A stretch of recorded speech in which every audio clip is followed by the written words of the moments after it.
Chapter 1. The Invitation to Isolation. The snow fell in relentless sheets outside Hercule Poirot's London flat, blanketing the city in a silence that seemed to hush even the bustle of his thoughts. He sat by the fire, a cup of steaming tisane in hand, his meticulous moustache twitching slightly as he perused a letter that had arrived that morning. The envelope bore the crest of Lakeside Manor, a grand estate nestled in the Swiss Alps, and its contents were as intriguing as they were unexpected. The letter was penned by Madame Eleanor Duval, a wealthy widow known for her reclusive nature and penchant for hosting eclectic gatherings. She invited Poirot to join a small party at her manor for a winter retreat, promising intellectual stimulation and the beauty of a frozen alpine landscape. "Your reputation for observation precedes you, Monsieur Poirot," she wrote in elegant script. "I trust you will find our company diverting." The invitation was unusual, lacking the warmth of a social summons, yet it piqued Poirot's curiosity. Why him? Why now? Poirot's valet, Georges, entered with a tray of biscuits, noting his master's furrowed brow. "An adventure, perhaps, monsieur?" he ventured. "Perhaps, Georges," Poirot replied, folding the letter with precision, "but one senses a shadow behind Madame Duval's words." "We shall see." 3 days later, Poirot found himself aboard a train slicing through the snow-draped Alps, the rhythmic clatter of wheels a soothing counterpoint to his racing thoughts. The journey to Lakeside Manor required a final leg by horse-drawn sleigh, and as Poirot wrapped himself in a fur-lined coat, he observed the stark beauty of the landscape, jagged peaks piercing the sky, a frozen lake glinting like a mirror under the weak winter sun. The manor itself loomed ahead, a Gothic edifice of stone and spires, its windows glowing faintly against the gathering dusk. Upon arrival, Poirot was ushered into a grand hall, adorned with tapestries and a roaring fire. Madame Duval greeted him. Her silver hair swept into an elegant chignon, her eyes sharp despite her advanced years. "Monsieur Poirot, you honour us," she said, her voice smooth but with an edge that suggested calculation. She introduced the other guests, a curious assembly of 10, each seemingly chosen for reasons beyond mere companionship. There was Dr. Victor Langston, a retired physician with a brusque manner and a habit of tapping his cane rhythmically. Miss Clara Beaumont, a young novelist whose nervous laughter betrayed her inexperience. And Lord Reginald Hawthorne, a financier with a booming voice and a penchant for brandy. Among others were Madame Duval's nephew, Julien Duval, a brooding artist with ink-stained fingers. Sophie Laurent, a French opera singer whose beauty was matched by her aloofness, and Mr. Heinrich Voss, a German engineer whose clipped speech and stiff posture suggested military training. Rounding out the group were Mrs. Margaret Hensley, a widowed socialite with a sharp tongue, Professor Elias Moreau, a historian obsessed with alpine folklore, Miss Emily Tate, a quiet governess with watchful eyes, and Colonel Rupert Blake, a retired military man whose stories of campaigns in India grew tedious by the second telling. Dinner was served in a candlelit dining room, the table laden with crystal and silver. Conversation flowed, though Poirot noted undercurrents of tension. Julien barely spoke, his gaze fixed on Sophie, who ignored him entirely. Clara's attempts at wit fell flat under Mrs. Hensley's cutting remarks, while Lord Hawthorne and Mr. Voss debated trade policies with barely concealed hostility. Madame Duval presided with grace, yet her eyes darted to Poirot often, as if gauging his reactions. "Monsieur Poirot," she said during a lull, "you are quiet. Do you find our company lacking?" "Au contraire, madame," Poirot replied, his voice smooth as velvet. I find it most illuminating. The little grey cells, they are already at work, observing the symphony of human nature before me." Clara giggled nervously, and Colonel Blake snorted. "Symmetry, eh? More like a cacophony, if you ask me." Poirot smiled enigmatically, sipping his wine. He noted how Dr. Langston avoided discussing his past, how Miss Tate's hands trembled when asked about her employer, and how Professor Moreau's tales of local legends, tales of spirits haunting the frozen lake, seemed to unsettle the group. The lake itself, visible through the tall windows, was a vast expanse of ice, its surface pristine, yet somehow ominous under the moonlight.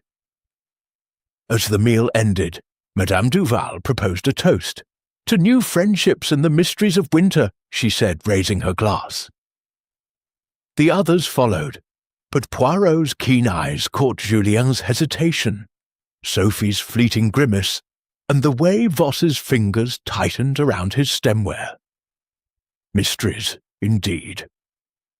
After dinner, the guests retired to a drawing-room where a grand piano stood silent. Sophie declined to sing, citing fatigue, and Julien sketched furiously in a corner, his pencil scratching like a heartbeat. Poirot engaged Professor Moreau in conversation about the lake's history, learning of a tragedy decades prior. A young woman drowned under the ice. Her death ruled an accident, but whispered to be murder. The professor's voice dropped as he spoke, and Poirot filed the story away. Sensing its relevance, the evening grew late, and the snowstorm intensified, rattling the manor's windows. Madame Duval announced that the roads were impassable, trapping the guests until the storm subsided. "A pity," she said, though her smile suggested otherwise. "We shall make the best of it, no?" Poirot excused himself to his room, a cosy chamber with a view of the lake. As he prepared for bed, he stood at the window, watching the snow swirl over the ice. His mind churned, piecing together the evening's observations. The strained glances, the guarded words, the unspoken alliances. Why had Madame Duval gathered such a disparate group? What purpose lay beneath her hospitality? He lit a small lamp and jotted notes in his pocketbook, a habit that kept his thoughts orderly. "The little grey cells," he murmured, "they sense a puzzle forming. A puzzle, perhaps, of the heart and of the ice outside. The wind howled, and the frozen lake seemed to pulse with secrets." Poirot knew, with the certainty of a man who had unravelled many such mysteries, that Lakeside Manor held more than a mere winter retreat. Something darker waited beneath the surface, something that would soon demand his unparalleled skill. As he extinguished the lamp, a faint sound carried through the storm, a distant creak, like ice shifting on the lake. Poirot's eyes narrowed. The game, it seemed, had already begun. Chapter 2. Shadows on the Ice. The morning sun broke through the storm clouds, casting a pale crystalline light over Lakeside Manor and the frozen lake beyond. Hercule Poirot stood at his window, his breath fogging the glass as he surveyed the icy expanse. The snow had ceased, leaving a pristine blanket that softened the manor's Gothic edges. Yet the beauty of the scene did little to dispel the unease that had settled in his mind the previous evening. The little grey cells, as he called them, were restless, sensing discord among the guests, a discord that promised to deepen. Breakfast was served in the dining-room, where the guests gathered, some bleary-eyed from the late night, others animated by the prospect of a day outdoors. Madame Eleanor Duval, resplendent in a fur-trimmed shawl, announced her plan for the morning: an ice-skating excursion on the frozen lake. "The ice is thick, the air crisp," she said with a smile that seemed to challenge any objection. "We shall make merry, yes?" Poirot, sipping his café au lait, observed the reactions. Miss Clara Beaumont clapped her hands with childlike enthusiasm, while Julien Duval's scowl deepened, his eyes flicking towards Sophie Laurent, who sat poised and distant. Lord Reginald Hawthorne grumbled about the cold, but agreed, while Dr. Victor Langston muttered something about the foolishness of such activities for a man of his age. Miss Emily Tate, the governess, said nothing, her gaze fixed on her plate. But Poirot noted her fingers tightening around her fork. The group assembled by the lake's edge, where a groundskeeper had cleared a patch of snow to reveal glossy ice. Skates were distributed, and Poirot, ever meticulous, declined to participate, citing a preference for observation over exertion. He settled on a bench with a thermos of tea, his sharp eyes tracking every movement. The lake, vast and still, stretched toward the horizon, bordered by snow-laden pines. The air was sharp, carrying the scent of frost and evergreen. Clara was the first to glide onto the ice, her movements clumsy but spirited, her laughter echoing. Sophie followed, her skating graceful, almost performative, drawing admiring glances from Colonel Rupert Blake, who struggled to keep his balance. Julien, however, lingered at the edge, lacing his skates with deliberate slowness, his expression stormy. Poirot noted how Sophie avoided Julien's gaze, her elegance a stark contrast to his brooding intensity. Lord Hawthorne and Mr. Heinrich Voss skated together, their conversation low and heated, punctuated by Hawthorne's booming laugh and Voss's curt replies. Mrs. Margaret Hensley, bundled in furs, attempted a few tentative steps before retreating to join Poirot on the bench. "Ridiculous, this cavorting," she said, her voice sharp. "Eleanor should know better than to drag us out here." "Perhaps, madame, it is not the skating, but the company that interests our hostess," Poirot replied, his tone mild but probing. Mrs. Hensley's eyes narrowed. "You see too much, Monsieur Poirot. Be careful what you uncover." Poirot inclined his head, filing away her warning. His attention shifted to Professor Elias Moreau, who skated alone, his movements methodical as he muttered to himself, perhaps reciting some obscure legend about the lake. Poirot recalled the professor's tale from the previous night, the drowned woman, the whispers of murder. Could it hold a key to the tensions he sensed? As the group skated, Poirot's gaze caught a subtle exchange. Julien, now on the ice, attempted to approach Sophie, who spun away, her smile fading. Julien's face darkened, and he skated toward the far end of the cleared area, where the ice met untouched snow. Clara, trying to follow, stumbled and fell, her cry drawing Dr. Langston's attention. The physician skated over, his cane left on the shore, and helped her up with surprising gentleness. Poirot noted the doctor's agility, belying his earlier complaints. The morning wore on, and the group's initial enthusiasm waned. Colonel Blake, red-faced from exertion, called for a break, and the guests gathered near a fire pit the groundskeeper had lit. Hot cider was passed around, and conversation turned to lighter topics, travel, music, the latest London gossip. Yet Poirot sensed undercurrents. Sophie's laughter was too bright, Julien's silence too heavy. Miss Tate, who had skated briefly, now stood apart, her eyes darting toward the manor as if expecting something or someone. It was then that Poirot noticed a detail. A set of tracks in the snow, leading from the cleared skating area toward a cluster of pines at the lake's edge. They were faint, partially obscured by fresh powder, but distinct enough to suggest someone had ventured there recently, perhaps during the night. He rose, excusing himself, and approached the tracks, his polished boots sinking into the snow. The prints were large, likely a man's, and uneven, as if the walker had been in a hurry. They disappeared into the trees, where the snow was too deep to follow, without equipment. Poirot returned to the group, his mind whirring. Had someone left the manor last night, braving the storm? And why? He resolved to keep this discovery to himself for now, but his scrutiny of the guests intensified.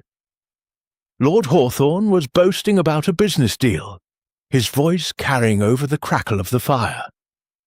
Voss, standing nearby, seemed to bristle at the mention of money. Clara, now recovered from her fall, was chatting with Sophie, who responded with polite detachment. Julien, meanwhile, had retreated to the bench, sketching the lake with furious strokes. Madame Duval, ever the attentive hostess, called the group back to the manor for luncheon. As they trudged through the snow, Poirot lingered, his eyes on the lake. The ice, so smooth and inviting, seemed to hold secrets beneath its surface. He recalled the professor's story again, the tragedy of the drowned woman. Was it mere folklore, or did it resonate with the present? At luncheon, the mood was strained. The guests, chilled from the outing, were quieter, their earlier energy sapped. Poirot engaged Dr. Langston in conversation, probing gently about his medical career. The doctor was evasive, mentioning only a long retirement and a dislike for cold climates. "Then why accept Madame Duval's invitation?" Poirot asked, his tone innocent. Langston's eyes flickered. "Curiosity, Monsieur Poirot." Nothing more. Poirot smiled, unconvinced. He turned his attention to Miss Tate, who sat across from him, her hands folded tightly. "And you, mademoiselle? What brings you to this frozen retreat?" Her response was barely audible. "Madame Duval. She was kind to invite me. I had little choice." The words hung in the air, and Poirot's mind seized on them. Little choice, an odd phrase for a guest. He made a mental note to investigate her circumstances further. As the meal ended, Madame Duval proposed an afternoon of indoor games, citing the cold. The guests dispersed, some to the library, others to the drawing room. Poirot, however, slipped away to the manor's veranda, where he could view the lake in solitude. The tracks in the snow nagged at him, as did the subtle frictions among the guests. Julian's fixation on Sophie, Voss's tension with Hawthorne, Tate's reticence, all were threads in a tapestry he had yet to fully discern. The sun dipped lower, casting long shadows across the ice. Poirot's breath curled in the air as he murmured, "The lake, it is beautiful, yes, but it hides much. The little grey cells, they must work quickly." He turned back to the manor, determined to unravel the puzzle before it grew darker, both in the sky and in the hearts of those within. Chapter 3. The Midnight Cry. The night at Lakeside Manor was as still as the frozen lake beyond, the silence broken only by the occasional groan of the old house settling under the weight of snow. Hercule Poirot, ever a creature of habit, had retired to his room after the evenings, parlour games, his mind abuzz with the day's observations. The skating outing had revealed much. Julian Duval's brooding fixation on Sophie Laurent, the veiled hostility between Lord Hawthorne and Mr. Voss, Miss Tate's quiet unease, and those mysterious tracks in the snow. Yet, as he arranged his toiletries with precision, Poirot sensed the puzzle was far from complete. He sat at the small desk in his chamber, his pocketbook open, jotting notes in his meticulous script. The fire in the grate cast flickering shadows, and the wind outside was a low moan, barely audible through the thick walls. Poirot's pen paused as he considered Madame Duval's role in this gathering. Her invitation had been too deliberate, her guest list too eclectic. Was she orchestrating a mere social event, or was there a deeper design? his thoughts were shattered by a sound. A piercing scream that sliced through the night, sharp and raw, echoing from the direction of the lake. Poirot's head snapped up, his senses alert. He rose, slipping on his dressing gown, and moved to the window. The moon hung low, its light glinting off the ice, but the scene below was obscured by darkness. The scream had been brief, cut off abruptly, leaving an oppressive silence. Poirot stepped into the corridor, where doors were already opening. Miss Clara Beaumont, her hair in disarray, clutched a shawl around her shoulders. "Did you hear that?" she whispered, her eyes wide. Dr. Victor Langston appeared, his cane in hand, his face grim. "Someone's in trouble," he said gruffly. Madame Duval emerged, her composure intact but her eyes sharp with concern. "We must investigate," she declared, her voice steady. The guests assembled in the grand hall. Some in night-clothes, others hastily dressed. Colonel Blake, ever the soldier, took charge, organizing a search party. "We'll check the grounds and the lake," he barked. Poirot, calm amid the chaos, suggested they proceed with caution. "The ice, it is treacherous at night, and we know not what we face." Torches and lanterns were gathered, and the group ventured out, their breath clouding in the frigid air. The snow crunched underfoot as they approached the lake, its surface a ghostly silver under the moonlight. Poirot's eyes scanned the ice, recalling the tracks he had seen earlier. The group spread out, calling into the darkness, their voices swallowed by the vastness of the night. It was Miss Tate who found it. A dark shape sprawled on the ice near the far edge of the cleared skating area. Her gasp drew the others, and Poirot hurried forward, his small frame moving with surprising agility. The figure was Julien Duval, lying face up, his eyes staring blankly at the sky. A pool of blood, black in the moonlight, spread beneath his head, and a jagged wound marred his temple. Clara stifled a scream, and Sophie Laurent, standing rigid, whispered, "Mon Dieu!"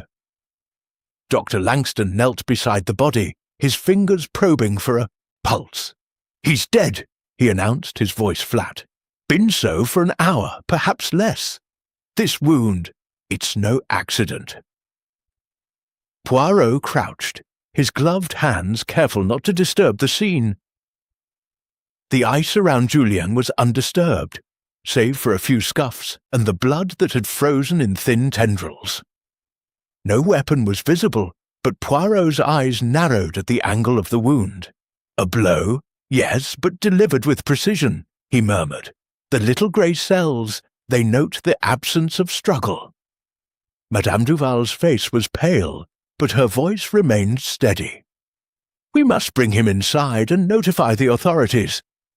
The storm has cut us off, but we will do what we can." Poirot raised a hand.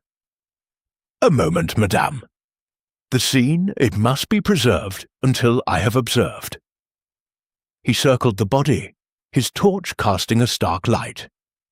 The tracks he had seen earlier were gone, buried under fresh snow from the day's flurries, but he noted a faint depression near the pines suggesting someone had stood there recently. He filed this away, his mind already weaving possibilities. The group carried Julian's body back to the manor, laying him in a cold storeroom off the kitchen.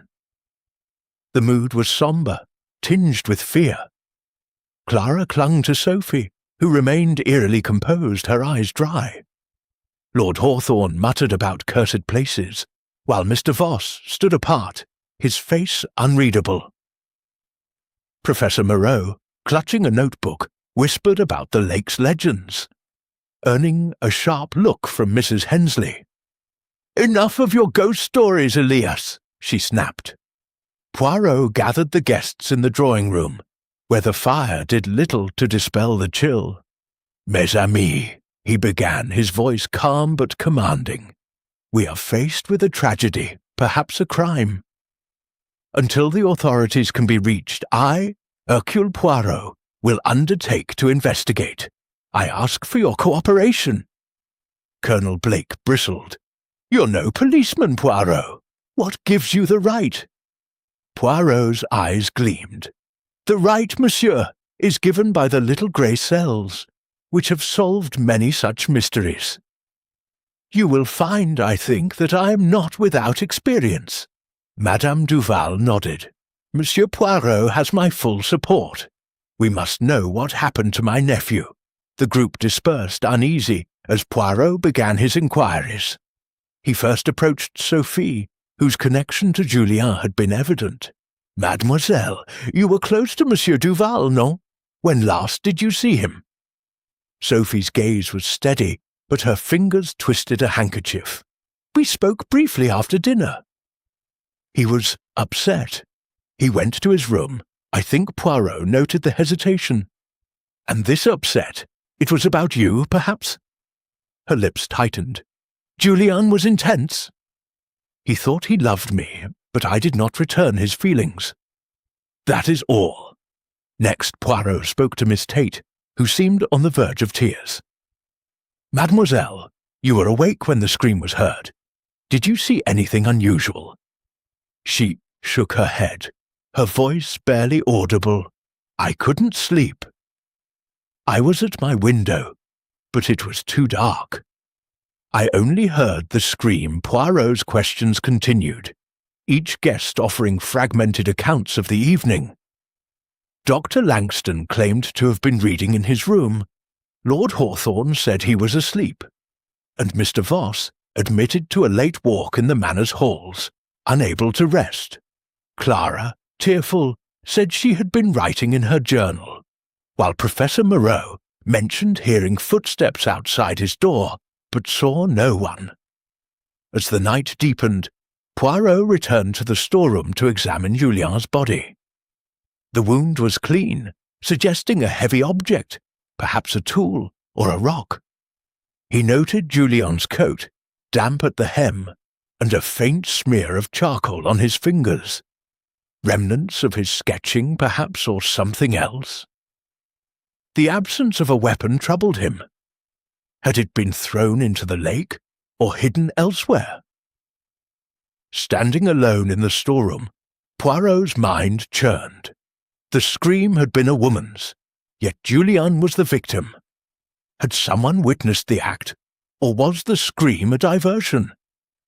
The guests' alibis were shaky, their motives unclear, but Poirot sensed a pattern forming, a pattern rooted in the tensions he had observed since his arrival.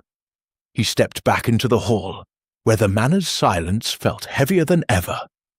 The lake, visible through a window, gleamed under the moon, its ice a silent witness to the night's horror. "The truth, it lies out there," Poirot murmured, "and I, Hercule Poirot, shall find it." Chapter 4. Whispers of the Past. The morning after Julien Duval's death dawned grey and heavy.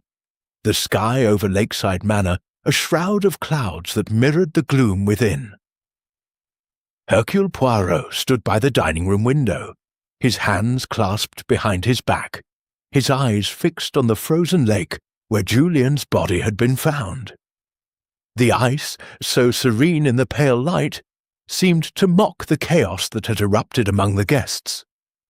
The little grey cells, as Poirot called his keen intellect, were working tirelessly, piecing together the fragments of the previous night's tragedy. The scream, the blood on the ice, the absence of a weapon, all pointed to a carefully orchestrated act, but the motive remained elusive. Breakfast was a subdued affair, the clink of cutlery and the murmur of strained pleasantries filling the air. Madame Eleanor Duval, her face pale but composed, presided over the table, though her eyes betrayed a flicker of grief for her nephew. The other guests were restless. Miss Clara Beaumont's hands trembled as she sipped her tea. Sophie Laurent's expression was unreadable, and Lord Reginald Hawthorne's usual bluster was muted. Mr. Heinrich Voss ate mechanically, his gaze distant, while Mrs. Margaret Hensley's sharp tongue was, for once, silent. Miss Emily Tate, the governess, kept her eyes downcast, and Professor Elias Moreau scribbled notes in his journal, muttering about curses.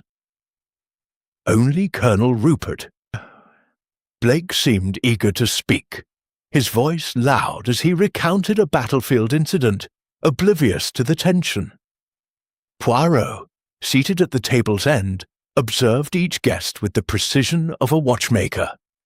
Julien's death had shifted the dynamics, and he sensed that the key to the mystery lay not only in the present, but in the past, a past tied to Lakeside Manor and its enigmatic hostess. He resolved to probe deeper, starting with the connections between Julien and the others. After breakfast, Poirot requested a private audience with Madame Duval in the library, a cavernous room lined with leather-bound volumes and heavy oak furniture. A fire crackled in the hearth, casting long shadows. Madame Duval sat across from him, her posture regal, but her fingers betraying a slight tremor as she adjusted her shawl. "Madame," Poirot began, his voice soft but firm, "your nephew's death is a tragedy, but it is no accident. I must know more about Julien, his life, his enemies, his place in your family. There is a history here, n'est-ce pas?" Madame Duval's lips tightened, but she nodded. "Julien was my sister's son, raised here after she and her husband perished in a carriage accident when he was a boy. He was troubled, artistic, prone to melancholy. He loved deeply, perhaps too deeply." Poirot's eyes narrowed. "You speak of Mademoiselle Laurent, perhaps?" She hesitated, then sighed. "Yes. Julien was infatuated with Sophie. He believed she returned his feelings, but she is a woman of ambition, Monsieur Poirot. She did not see a future with an artist of no fortune." Poirot made a mental note. "And were there others who bore him ill will? A quarrel, a debt, a betrayal?" Madame Duval's gaze drifted to the window. "Julien was not without enemies. He had a falling out with Lord Hawthorne over a failed investment some years ago. And Mr. Voss, there was tension, though I know not the details. Julien kept his own counsel." Poirot leaned forward. "And you, madame, why gather such a group?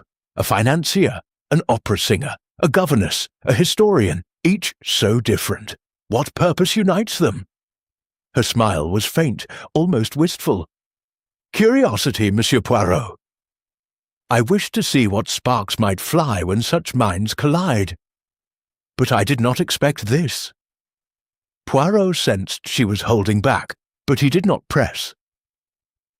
Instead, he thanked her and sought out Sophie Laurent, finding her in the drawing-room, practicing scales at the piano. Her fingers moved with precision, but her eyes were distant, haunted. "Mademoiselle," Poirot said, settling into a chair, "you told me Julien's love was unreturned. Yet I sense there is more. What passed between you last night?" Sophie's hands stilled, the notes fading into silence. "He came to my room after dinner," she admitted, her voice low. "He was agitated, speaking of a future together. I told him it was impossible. He left in anger, but I thought he would calm himself. Did he mention anyone else? A fear? A suspicion?" She shook her head, but her hesitation suggested otherwise. Poirot let it pass, knowing trust would come with time. His next conversation was with Lord Hawthorne, whom he found in the billiard-room, idly rolling balls across the table. The financier's jovial facade slipped as Poirot questioned him about Julien. "The boy was a fool with money," Hawthorne growled. "Lost a fortune in a scheme he didn't understand. Blamed me when it collapsed. But I didn't kill him, if that's what you're thinking." Poirot smiled thinly. "I think only what the facts permit, monsieur. Tell me, what was this scheme?" Hawthorne shrugged. "Some art venture."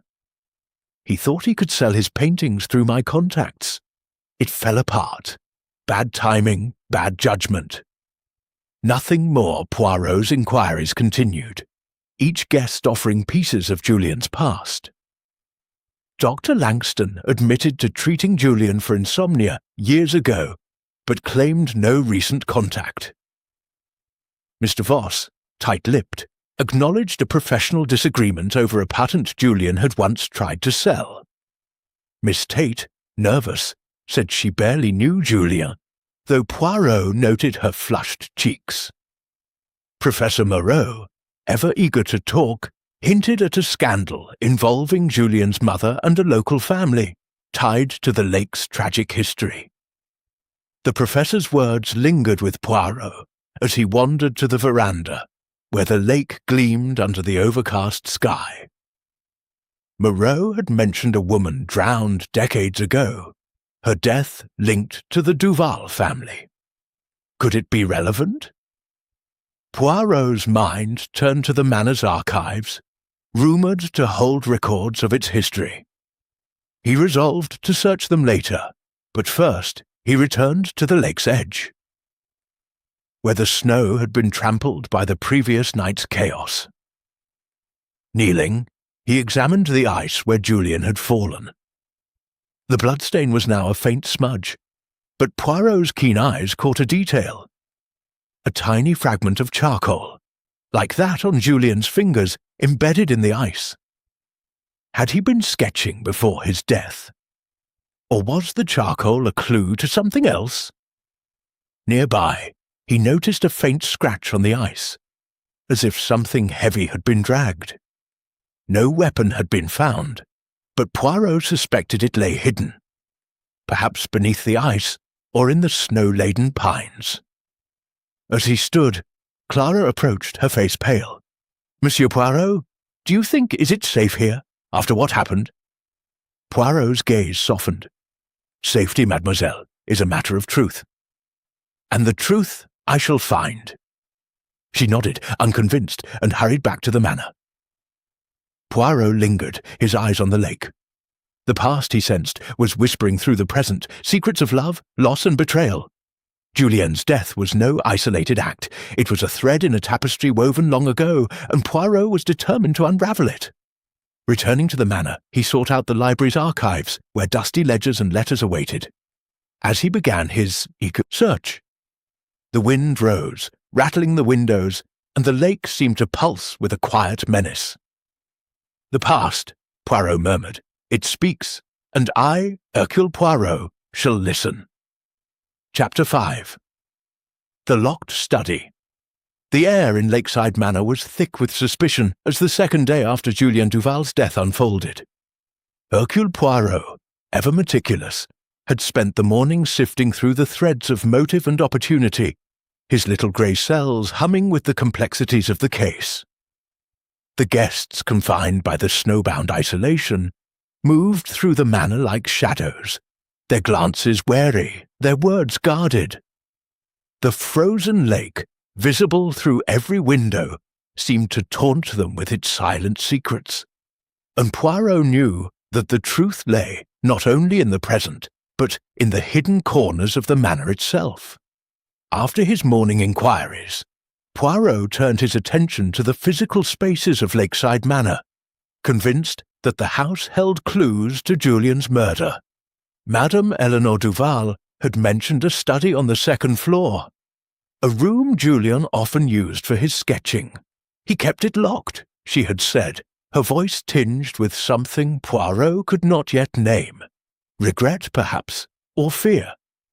Determined to investigate, Poirot requested access, and Madame Duval, after a moment's hesitation, provided the key. The study was at the end of a dimly lit corridor, its door heavy oak with a tarnished brass lock.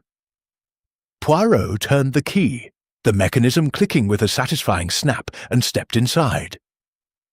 The room was small but richly appointed, with a large desk, shelves of art books, and a window overlooking the frozen lake. Sketches were pinned to the walls, dark swirling images of the Alps, the lake, and notably Sophie Laurent's face, rendered with obsessive detail. Poirot's moustache twitched as he noted the intensity of Julian's fixation. He began a methodical search, his gloved hands moving with precision. The desk was cluttered with pencils, charcoal stubs, and half-finished drawings, but one item caught his eye. A leather-bound notebook, its pages filled with Julian's scrawled thoughts. Poirot flipped through it, finding cryptic phrases: "The debt must be paid. She knows the truth. The ice will not hold forever." The last entry, dated the night of his death, read simply, "I cannot stay silent." Poirot's eyes narrowed. Silent about what? Beneath the notebook, he found a sealed envelope addressed to A.D., Eleanor Duval, presumably. Inside was a single sheet, written in Julian's hand. "Aunt, forgive me. The past cannot be buried. I must confront him." The letter was unsigned, and the pronoun him hung in Poirot's mind like a puzzle piece. Who was Julian planning to confront? Lord Hawthorne, with whom he had quarrelled over money? Mr. Voss, whose professional dispute remained vague? Or another? Poirot's search continued, revealing a hidden panel behind a bookshelf, discovered when he tapped the wood and heard a hollow echo. With a gentle push, the panel slid open, exposing a small compartment. Inside was a bundle of old letters, yellowed with age, tied with a faded ribbon. The topmost letter bore the crest of a local family, the Montague, and was dated 30 years prior. Poirot's pulse quickened as he recalled Professor Moreau's tale of the drowned woman, a Montague whose death had been linked to the Duvals. The letters spoke of a forbidden romance, a betrayal, and a confrontation by the lake. One mentioned a debt of honour, eerily echoing Julian's notebook. As Poirot pocketed the letters for later study, he heard a creak outside the door. He froze, his senses alert, but no one entered. Stepping into the corridor, he found it empty, though the air felt charged, as if someone had been watching. He locked the study and descended to the drawing room, where the guests were gathered for tea, their faces a mix of boredom and unease. Poirot's inquiries resumed with renewed focus. He approached Mr. Voss, whose military bearing seemed strained. "Monsieur, you mentioned a disagreement with Julian over a patent. Might you elaborate?" Voss's jaw tightened. "It was years ago.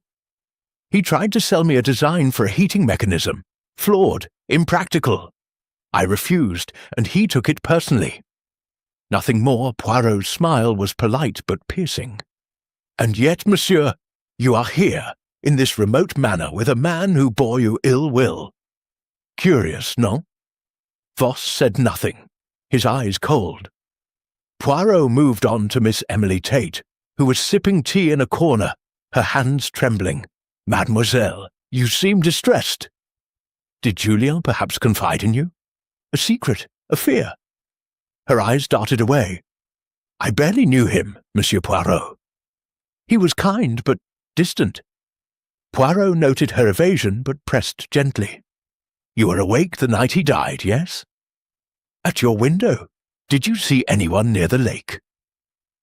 She hesitated, then whispered, "I thought I saw a shadow moving toward the pines.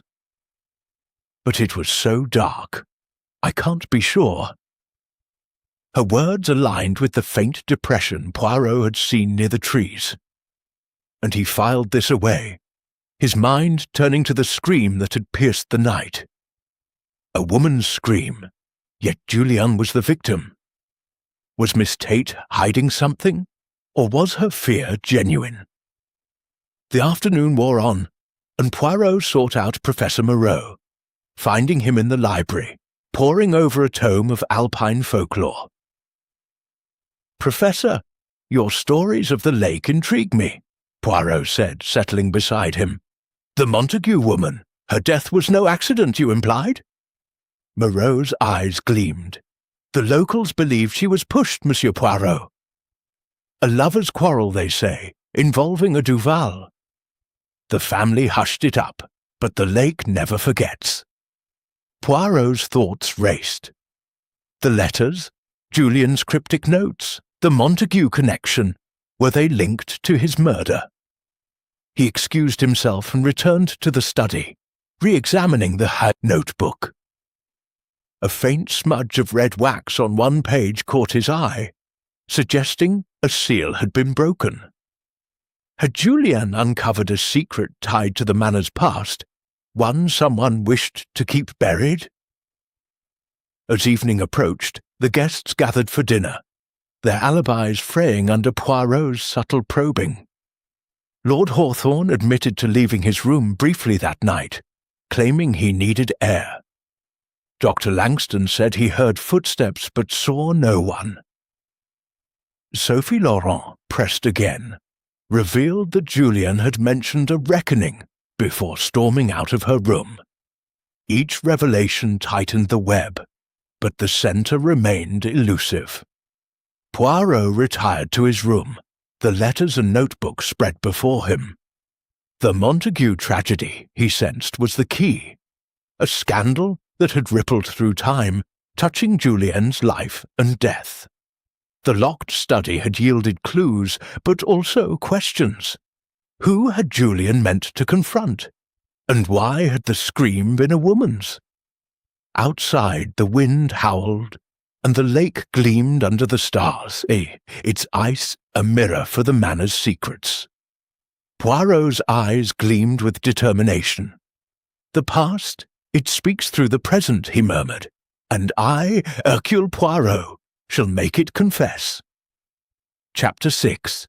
Footprints in the Snow.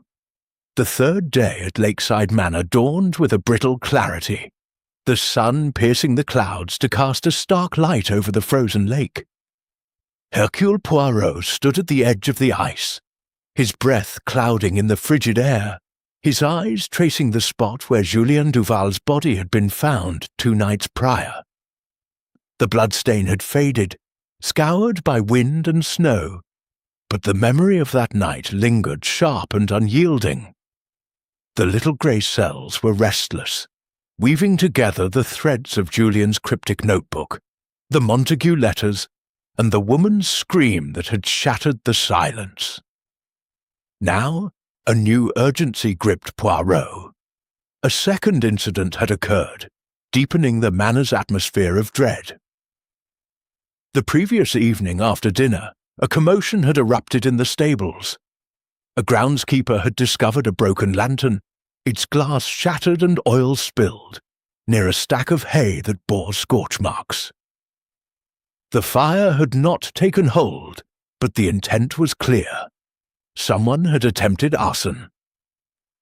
The guests, already shaken by Julien's murder, were now openly fearful, their whispered accusations filling the manor's halls. Poirot, summoned to inspect the scene, had noted the lantern's wick, still damp with oil, and a faint boot print in the snow nearby, partially obscured by fresh flakes. The print matched those he had seen near the lake on the first day, suggesting a connection. This morning, Poirot returned to the lake, determined to reconstruct the events of Julian's death. The cleared skating area was pristine, but beyond it, where the ice met the snow-laden shore, he found what he sought. A faint trail of footprints, preserved in a sheltered patch beneath the pines. They were large, uneven, and deep, as if the walker had been carrying something heavy. Poirot knelt, his gloved fingers brushing the snow, and measured the prints against his own foot. A man's, he concluded, likely size 10 or 11, with a distinctive worn heel. He followed the trail, which led toward the trees, then vanished into deeper snow. Nearby, he spotted a scuff mark on the ice, similar to the one he had seen near Julien's body, a sign of something dragged, perhaps a weapon or a tool. Returning to the manor, Poirot gathered the male guest's boots under the pretense of checking for wear from the skating outing. Lord Hawthorne's boots were polished but showed heavy use. Mr. Voss's were meticulously maintained, with no visible wear. Dr. Langston's were scuffed, the heels uneven, and Colonel Blake's were sturdy, with soles caked in mud despite the snow. Poirot made mental notes, knowing the footprints could narrow his list of suspects. In the drawing-room, the guests were gathered, their faces drawn. Madame Duval, her composure fraying, addressed the group. "This arson attempt is intolerable," she said, her voice sharp. "Monsieur Poirot, what progress have you made?" Poirot stood, his small frame commanding attention. "Progress, madame, is made by observation and logic. The footprints by the lake and the stables suggest a single actor, one who moves with purpose. I ask you all to account for your movements last evening." The responses were predictable. Lord Hawthorne claimed he was in the billiard room, a claim Mrs. Hensley grudgingly confirmed. Mr. Voss said he was writing letters in his room, alone. Dr. Langston admitted to visiting the stables earlier, citing a need for fresh air, but insisted he saw nothing amiss. Colonel Blake, indignant, said he was asleep. Sophie Laurent, pale but composed, said she was practicing her scales, while Clara Beaumont, tearful, claimed she was reading.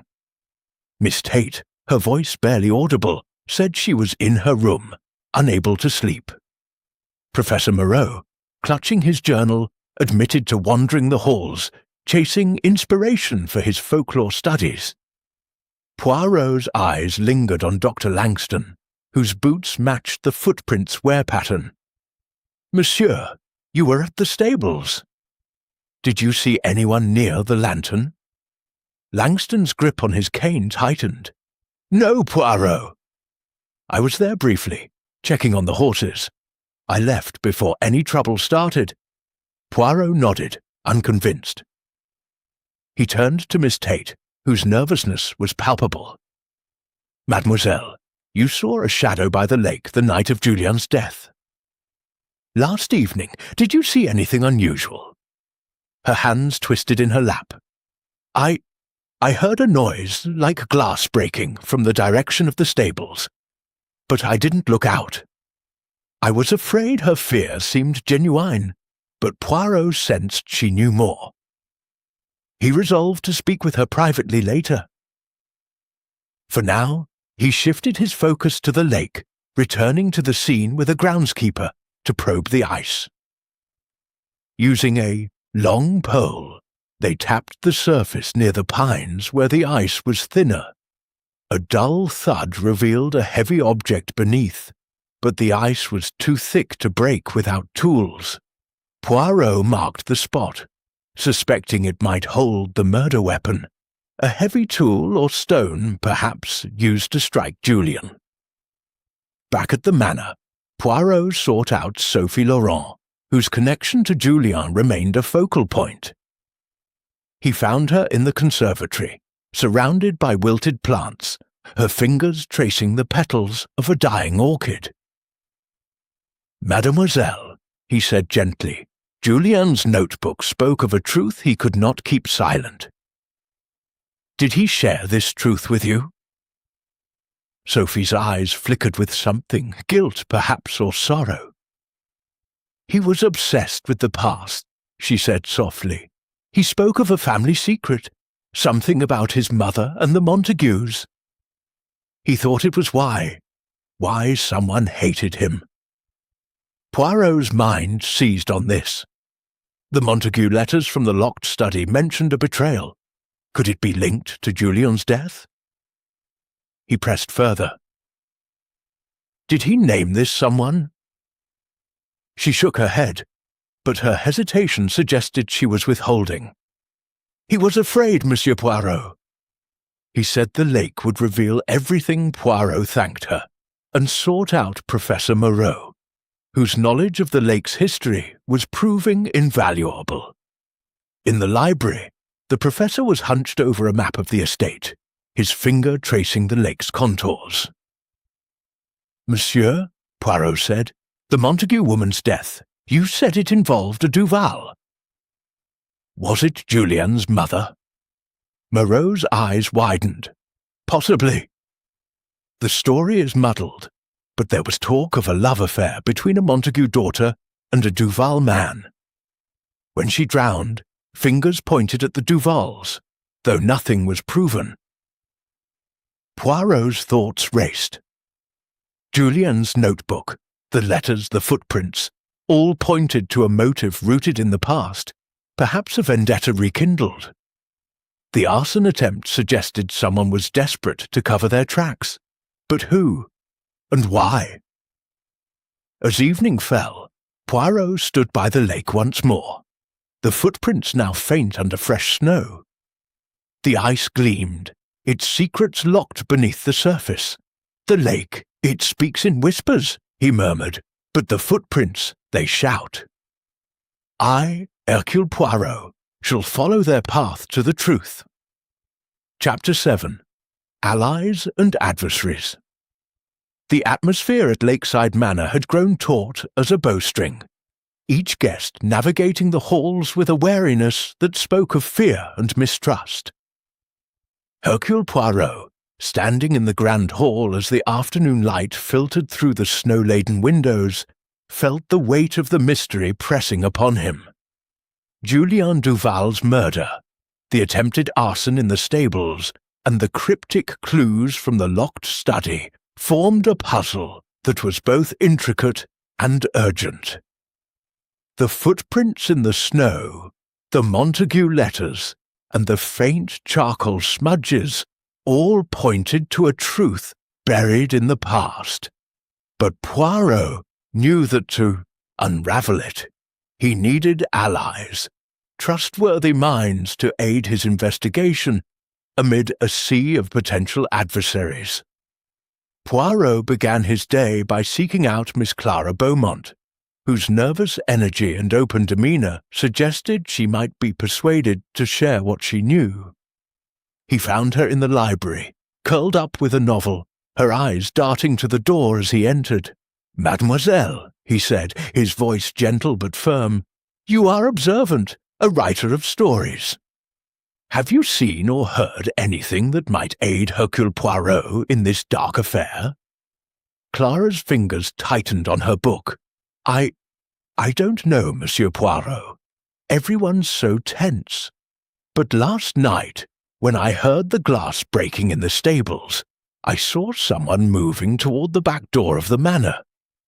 It was just a shadow, but it looked like a man, tall maybe. Poirot's eyes gleamed. A shadow, you say? And this was before or after the commotion in the stables? Before, she said, hesitating. I didn't tell anyone because I wasn't sure. And I'm afraid, Monsieur Poirot, whoever did this to Julien, they're still here. Poirot patted her hand reassuringly. Fear not, mademoiselle. The truth is a shield, and I shall wield it. He noted her description, a tall man, aligning with the footprint's size, and resolved to trust Clara as an ally, her candour a rare asset in the manor's web of deceit. Next, Poirot sought out Professor Elias Moreau, whose knowledge of the lake's history had already proven valuable. In the conservatory, amid the wilted plants, Moreau was sketching the lake's outline, his face alight with scholarly fervour. "Professor," Poirot began, "your tales of the Montague tragedy suggest a connection to Julian's death. Have you uncovered more in your research?" Moreau's eyes flickered with excitement. "The Montagues and Duvals were entangled, Monsieur Poirot. I found a journal in the archives mentioning a duel by the lake. A Montague man challenged a Duval over the drowned woman's honour. The Duval survived, but bad blood lingered. Julien, I suspect, was digging into this." Poirot nodded, the pieces aligning. And who in this manor might know of such history? Moreau glanced around, lowering his voice. "Madame Duval, of course, and perhaps Dr. Langston. He treated the family years ago. But be cautious, monsieur. Secrets here are guarded fiercely. Poirot thanked him, cementing Moreau as another ally, his intellectual curiosity outweighing any ulterior motives. With 2 allies secured, Poirot turned to the adversaries, beginning with Dr. Victor Langston, whose worn boots matched the footprints. He found the doctor in the billiard room, polishing his cane with a cloth. "Monsieur," Poirot said, his tone deceptively mild, "your visit to the stables the night of the arson intrigues me. You saw nothing, yet the lantern was broken, the hay scorched, and your boots, they bear a curious wear, non? Langston's, face hardened. I told you, Poirot, I was there briefly. I didn't see any lantern or fire. As for my boots, they're old. What of it?" Poirot's smile was enigmatic. "The snow, it tells stories, monsieur. Stories of where one has walked, and why he left Langston, noting the doctor's defensiveness as a sign of something to hide." Next, Poirot confronted Mr. Heinrich Voss, whose cold demeanour and vague answers about his dispute with Julian raised suspicions. In the drawing-room, Voss stood by the window staring at the lake. "Monsieur Voss," Poirot said, "Julian's notebook spoke of a debt to be paid. Was this debt to you perhaps over your past disagreement?" Voss's eyes narrowed. "You pry too much, Poirot. Julian was a dreamer, not a debtor. Our quarrel was business, nothing more. Business can breed enemies," Poirot countered. "And enemies, they act in the shadows." Voss's silence was telling, and Poirot marked him as a potential adversary, his reticence masking a deeper truth. As the day progressed, Poirot gathered the guests for luncheon, using the opportunity to test their alibis further. He posed a question to the group. "Who among you walked by the lake after dinner the night Julian died?" "The footprints, they do not lie." The room tensed. Lord Hawthorne blustered, claiming he was in his room. Sophie Laurent said she retired early, her voice steady, but her eyes avoiding Poirot's. Miss Emily Tate, pale, repeated her claim of seeing a shadow, but insisted she stayed indoors. Mrs. Margaret Hensley snapped, "This is absurd, Poirot. You're making us all suspects." "Non, madame," Poirot replied. "I make no one a suspect. The facts they do." That his gaze lingered on Colonel Blake, who had been silent, his military bearing rigid. "Colonel, you have said little of your movements that night." Blake's jaw tightened. "I was asleep, Poirot." "War teaches a man to sleep through anything." Poirot nodded, unconvinced, and noted the Colonel's boots, sturdy but clean, unlike Langston's. The meal ended in uneasy silence, and Poirot slipped away to the lake, where the groundskeeper was clearing snow. He re-examined the footprints, now faint, and the scuff mark on the ice. The object beneath the ice, detected the previous day, remained inaccessible, but Poirot suspected it was key. A weapon, perhaps, or a tool tied to the arson. Returning to the manor, Poirot sought out Miss Tate privately, sensing her fear held answers. In the quiet of the library, he spoke softly. "Mademoiselle, you saw a shadow by the lake, and you heard glass breaking. Tell me, what frightens you so?" Her eyes filled with tears. I knew Julian better than I said. He told me he'd found something, papers in the study about his mother. He was afraid someone would kill him for it." Poirot's pulse quickened. And this someone, who did he fear? She shook her head. He wouldn't say.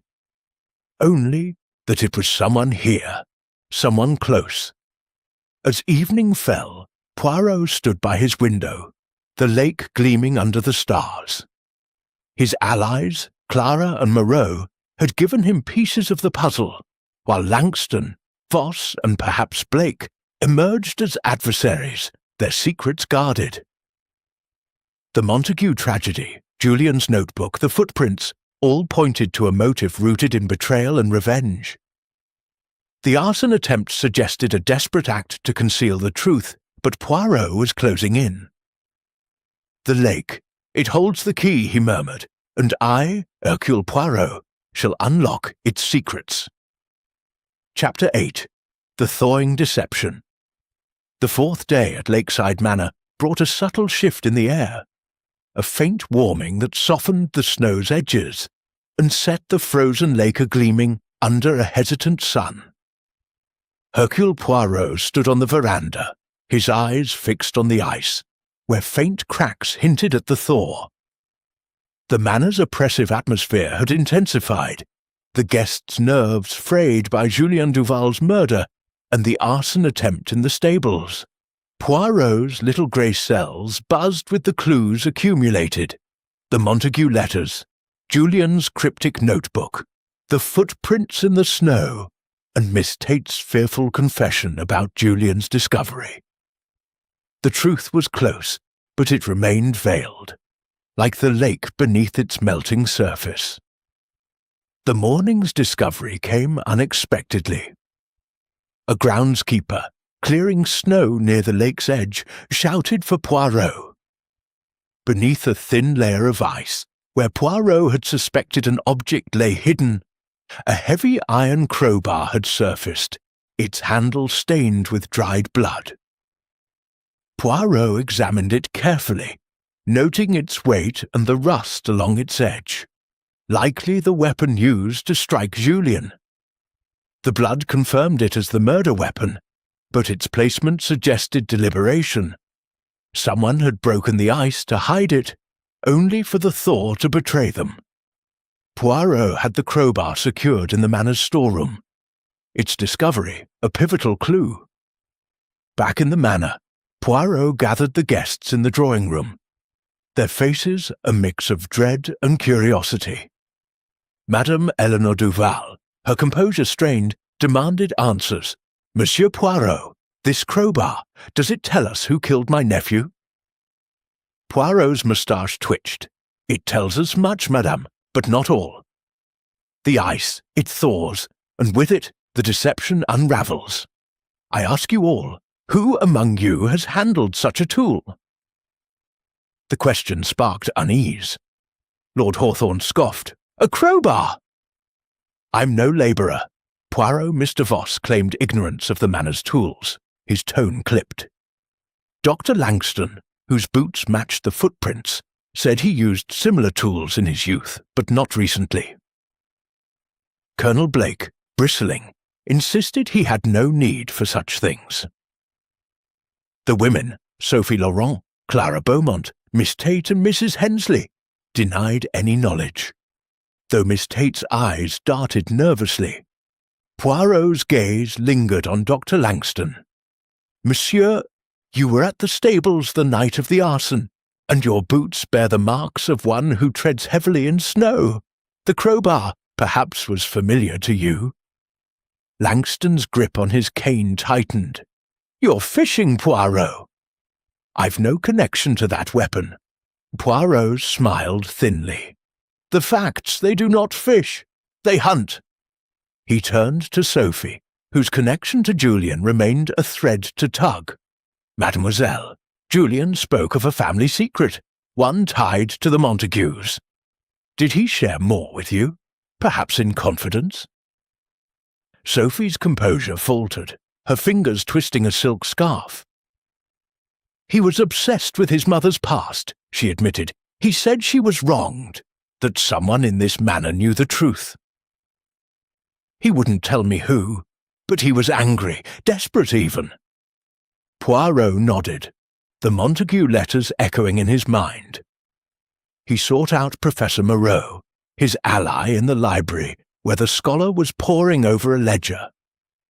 "Professor, the Montague tragedy, did it involve a financial dispute, perhaps a debt unpaid?" Moreau's eyes lit up. "Indeed, Monsieur Poirot. The ledger mentions a loan from the Montagues to the Duvals, never repaid." When the Montague daughter drowned, her family blamed a Duval, Julian's father, I believe. The debt became a symbol of betrayal. Poirot's thoughts raced. A debt, a betrayal, a murder. The pieces were aligning. He returned to the lake, where the groundskeeper had uncovered more. A torn scrap of fabric, dark blue, caught in the pines near the crowbar's resting place. Poirot recognized it as matching Dr. Langston's overcoat, seen during the skating outing. The evidence was mounting, but he needed more to confront his suspect. In the afternoon, Poirot orchestrated a subtle test. He asked the guests to gather by the lake, claiming he needed their help to reconstruct the night of the murder. As they stood shivering, he watched their reactions. Clara, his other ally, whispered that she'd seen Dr. Langston near the pines the night of the arson, adjusting his coat nervously. Miss Tate, trembling, admitted to hearing a muffled argument by the lake before Julian's death, though she couldn't identify the voices. Poirot's focus sharpened on Langston, but he also questioned Lord Hawthorne, whose financial quarrel with Julian suggested motive. "Monsieur," Poirot said, "Julian's failed investment with you. Was it tied to the Montague debt?" Hawthorne's face reddened. "Nonsense, Poirot." That was years ago. Julian's schemes were his own folly, not mine. Yet Poirot sensed a lie. He pressed Mrs. Hensley, whose sharp tongue had been unusually quiet. "Madame, you knew the Duvals in their youth. Was there bad blood with the Montagues?" Her eyes narrowed. "You dig too deep, Poirot." "The past is best left buried." Her words confirmed Poirot's suspicions. The Montague tragedy was the key.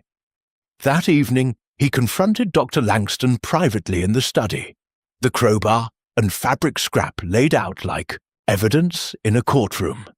"Monsieur, the footprints, the fabric, the crowbar, they point to you. You treated the Duvals years ago. Did you know of the Montague debt? And did Julian's discovery threaten you?" Langston's face paled, but he stood firm. "You're mistaken, Poirot. I cared for Julian's mother, yes, but I had no part in this." Poirot's eyes gleamed. "The ice, it thaws, and the truth rises. You were seen near the pines, monsieur, and your coat betrays you." Langston's composure cracked, but he said nothing more. Poirot let him go, knowing the confrontation had shaken him. The web of deception was unraveling. Financial motives, romantic entanglements, and a long-buried scandal were converging. The Montague debt, Julian's obsession, and the crowbar's blood all pointed to a calculated act, but the final piece, why the scream was a woman's, remained elusive. As night fell, Poirot stood by the lake, the ice cracking softly under the thaw. The manor loomed behind him, its secrets pulsing like a heartbeat. "The deception, it melts," he murmured, "and I, Hercule Poirot, shall expose the heart of this crime." Chapter 9. The Gathering Storm of Truth. The fifth day at Lakeside Manor dawned with a restless energy, the air heavy with the promise of a storm.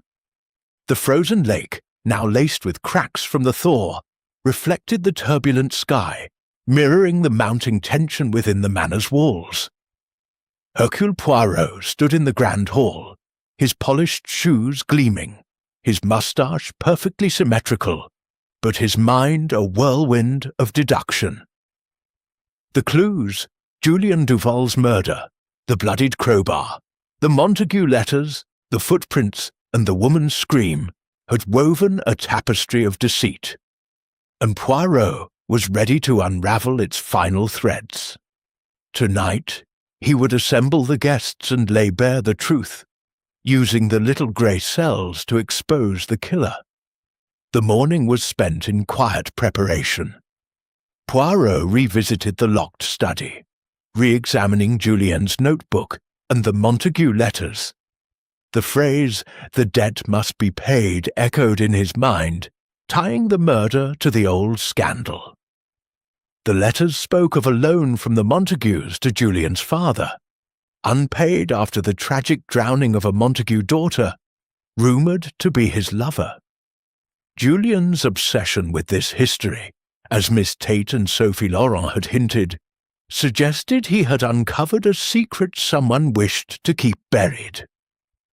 The crowbar, found beneath the thawing ice, and the torn fabric from Dr. Langston's coat pointed to a suspect, but the woman's scream nagged at Poirot, a piece yet to fit. He sought out his allies, Miss Clara Beaumont and Professor Elias Moreau, to confirm details. In the library, Clara, her nerves steadied by Poirot's calm presence, recalled the shadow she saw near the stables, tall and male, likely Dr. Langston. Moreau, poring over a ledger, confirmed the Montague debt's significance, adding that Dr. Langston had been the family physician during the scandal, possibly privy to its secrets. He was close to Julian's mother, Moreau whispered. Too close, some said. Poirot's next move was to inspect the stables again, where the arson attempt had left scorch marks and a broken lantern. The boot print, matching Langston's worn heels, reinforced his suspicions. But why the arson? To destroy evidence, perhaps? Or to distract from the murder? Poirot's mind churned, connecting the dots. Langston's evasiveness, his presence at key locations, and his knowledge of the Duval family history. As evening approached, Poirot requested Madame Duval's permission to gather everyone in the drawing room after dinner. "The time has come, madame," he said, his voice steady, "to reveal what the lake has whispered." Her eyes, shadowed with grief, met his with a mix of dread and resolve. "Do what you must, Monsieur Poirot." The drawing room was lit by a roaring fire, its warmth doing little to dispel the chill of anticipation. The guests assembled, their faces a gallery of unease. Madame Duval, regal but strained. Sophie Laurent, composed but pale. Lord Hawthorne, fidgeting with his cufflinks. Mr. Voss, rigid and silent. Mrs. Hensley, her lips pursed. Colonel Blake, his military posture tense.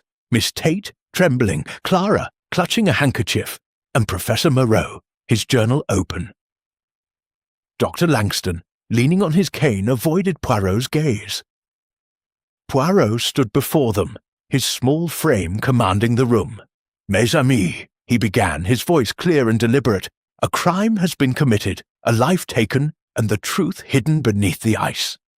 But the thaw, it reveals all, and I, Hercule Poirot, have pieced together the puzzle." He paced slowly, his eyes sweeping the group. Julian Duval was struck down by a crowbar, found beneath the lake's ice. Footprints, a torn coat, and a broken lantern point to one among us. But the motive, it lies in the past, in a debt unpaid and a death unavenged. He turned to Madame Duval. "Madame, your nephew uncovered a secret about his mother and the Montague. A loan, a love affair, a drowning. Julian believed the truth would right an old wrong. Is this not so?" Her hands clenched. He was consumed by it. He thought it his duty to expose the past. Poirot nodded, then faced Dr. Langston. "Monsieur, you are the Duval family physician. You knew Julian's mother, perhaps loved her. When she died, and the Montague daughter drowned, you bore a burden of guilt. Julian's inquiries threatened to expose this, did they not?" Langston's face paled, his cane trembling. "You're wrong, Poirot." "I cared for her, yes, but I didn't kill Julian." Poirot's eyes gleamed. "The footprints by the lake, the fabric from your coat, your presence at the stables, they betray you. But there is more. The scream, it was a woman's, yet Julian was alone. Who screamed, and why?" He turned to Miss Tate, whose gasp was audible. "Mademoiselle, you saw a shadow, heard an argument. You knew Julien better than you claimed. Did you witness his death? Tate's eyes filled with tears. I followed him to the lake. He was meeting someone, arguing. I screamed when I saw him fall, but I ran back, terrified. I didn't see who it was. Poirot's gaze softened, but he pressed on, addressing Sophie. Mademoiselle Laurent, Julien loved you, but you rejected him. Did he confide his plans to confront his killer? Sophie's voice was barely a whisper. He said he'd face the one who wronged his mother. He wouldn't tell me who. Poirot stepped to the centre, his voice rising. The killer, mes amis, is Dr. Victor Langston. He loved Julien's mother, was entangled in the Montague scandal. When Julien uncovered the truth, that Langston's negligence contributed to the drowning, leaving the debt unpaid, he threatened to expose him. Langston followed Julien to the lake, struck him with the crowbar, and hid it beneath the ice. The arson was to destroy any evidence linking him to the crime. Langston stood, his face contorted. Lies! You have no proof! Poirot held up the fabric scrap.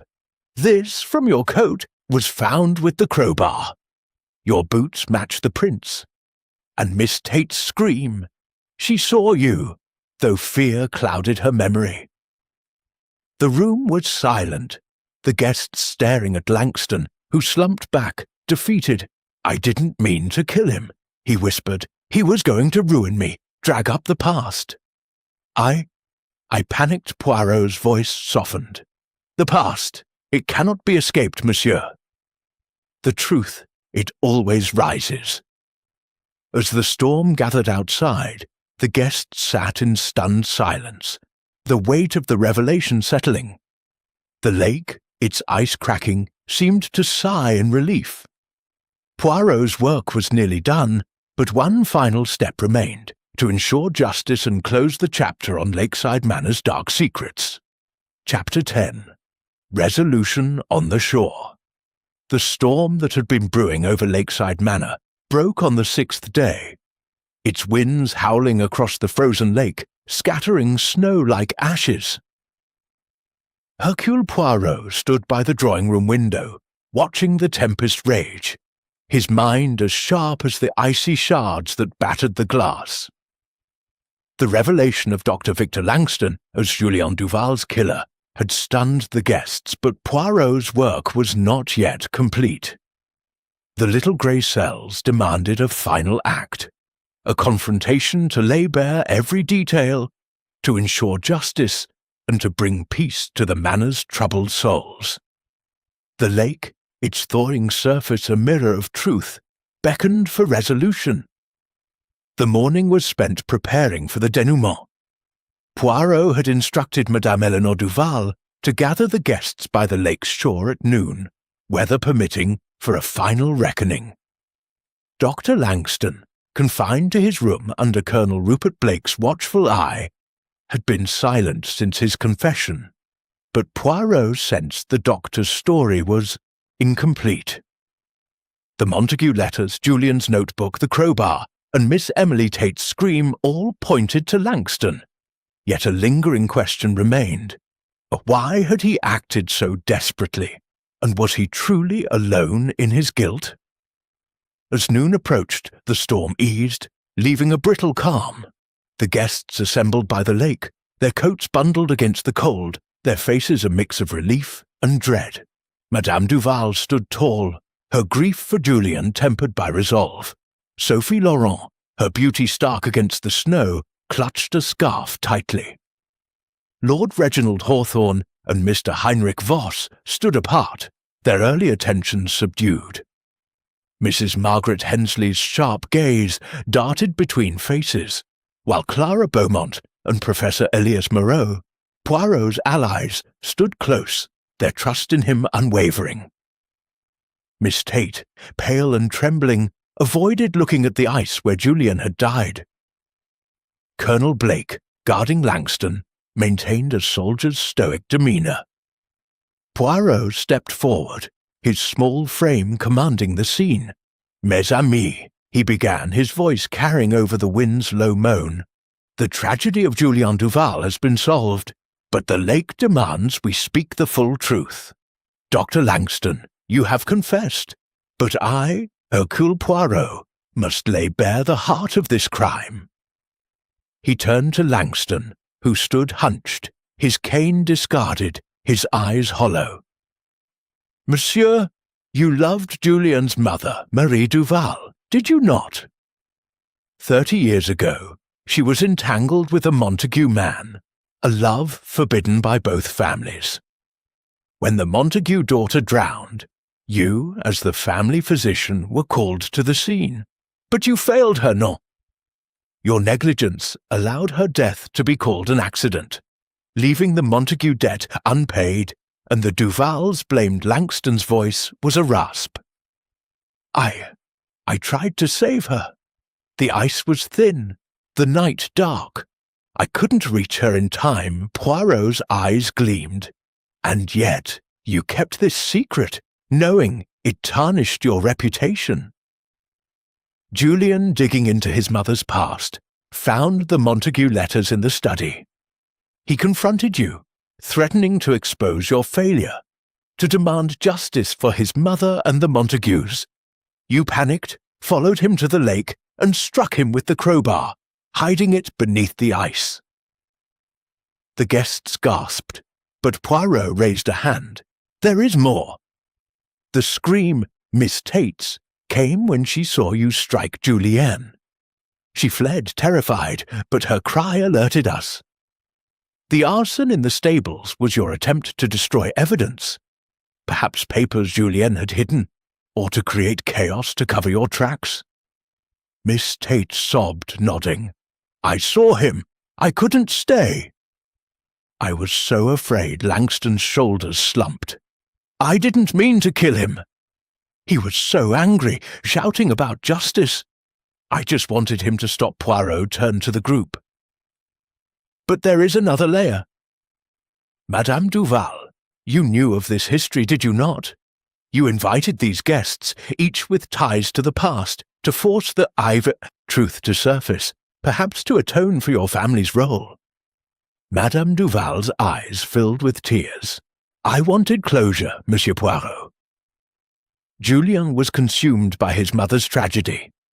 I thought bringing everyone together might heal old wounds. I never imagined this." Poirot nodded, his gaze softening. "The past, it is a heavy burden. Lord Hawthorne, your failed investment with Julienne was tied to the Montague debt, a scheme to reclaim what was owed. Mr. Voss, your patent dispute masked a deeper resentment.